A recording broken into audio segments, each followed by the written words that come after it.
Hello, everyone.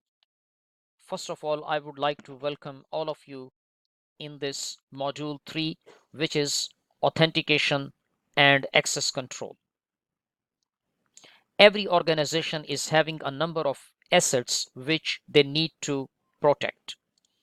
A system owner establishes a security policy, formally or informally, explicitly or implicitly, perhaps as simple as no one is allowed to take my food.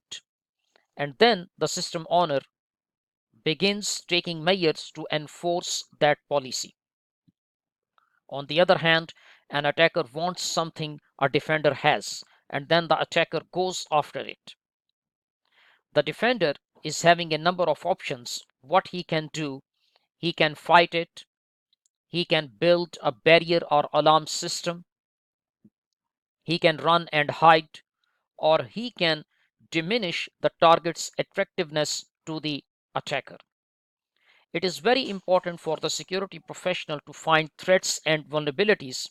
A security professional analyzes situations by finding threats and vulnerabilities to the confidentiality, integrity, and or availability of a computing system. Often, controlling these threats and vulnerabilities involves a policy that specifies which subjects can access which objects and by which means. To be effective, the policy enforcement must determine clearly and accurately that who can access what.